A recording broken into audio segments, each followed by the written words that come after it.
کبھی آپ نے نوٹ کیا ہے کہ قربانی کا جانور 2 یا 2.5 سال کے اندر اتنا بڑا کیسے ہو جاتا ہے؟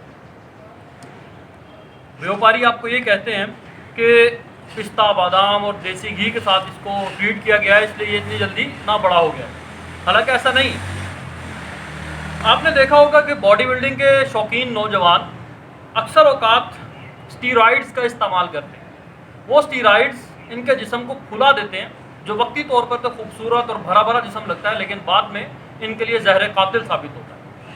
یہی اسٹیرائڈز ان کو ان کی موت تک بھی لے جاتا ہے۔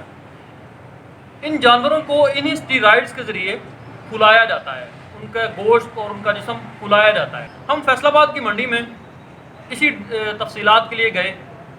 ہم نے وہاں پہ ایک گھاک بیوپاری ڈھونڈا جس کے ساتھ ہم نے ایک تعلق نکالا، اور اس کے ساتھ بیٹھ کر باتیں شروع کی تو اس نے ہمیں بتایا کہ کیسے ان کو مرغیوں کی فیڈ دی جاتی ہے اور ان کا جسم پھلانے کے لیے کیا کیا حربے آزمائے جاتے ہیں، جس میں اسٹیرائڈ اور دوسرے ایسے انجیکشن شامل ہیں جو ان کی سکن کو خوبصورت کرتے ہیں یا ان کو پھلاتے ہیں، ان کا جسم بڑا کرتے ہیں، ان کی گردن کی کھال زیادہ لٹکتی نظر آتی ہے۔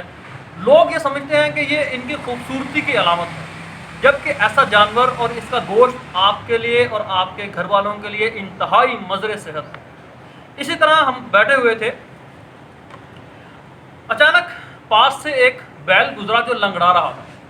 میں نے چونک کر دیکھا اور بیوپاری سے پوچھا کہ یہ بیل تو لنگڑا رہا ہے، کہیں اس کا کوئی زخمی تو نہیں ہے، کوئی مسئلہ تو نہیں ہے؟ انہوں نے کہا کہ ایسا کوئی مسئلہ نہیں ہے، اس کو دراصل ٹیکے کی طلب ہو رہی ہے جو اس کا نشہ بن چکا ہے۔ جب اس کو اس کا نشہ مل جائے گا تو یہ عام بیلوں کی طرح اور عام بچڑوں کی طرح بیہیو کرنا شروع کر دے گا۔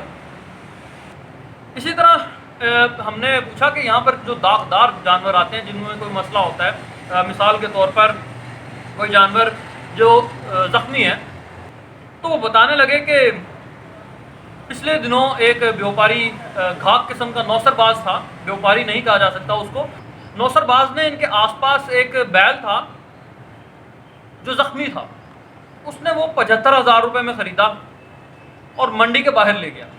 منڈی کے باہر سے لوگ سمجھتے ہیں ان کو سستی چیز مل جائے گی، لیکن وہاں پر بہت سارے نوسر باز ایسے ہوتے ہیں جو 2 نمبر چیز لا کر وہاں پر جلد از جلد سستی سیل کرنے کے لیے کھڑے ہوتے ہیں۔ کبھی بھی ایسے نوسر بازوں سے چیز مت خریدیں۔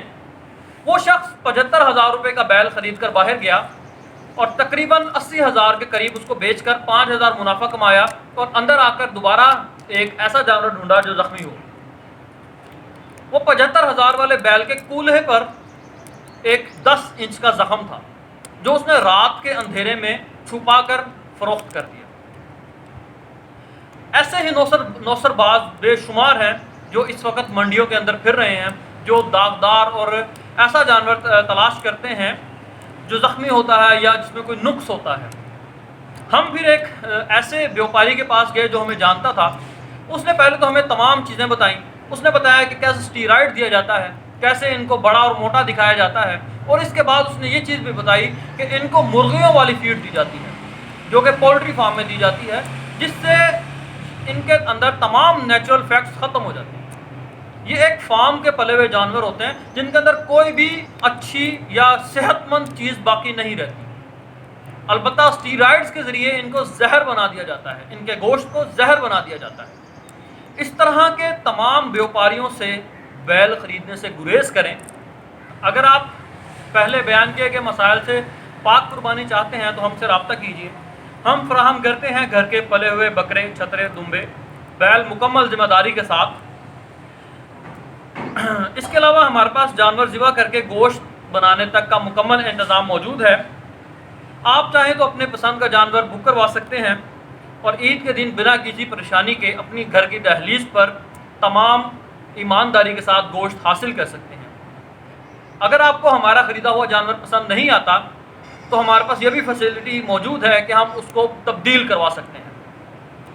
شکریہ، اللہ حافظ۔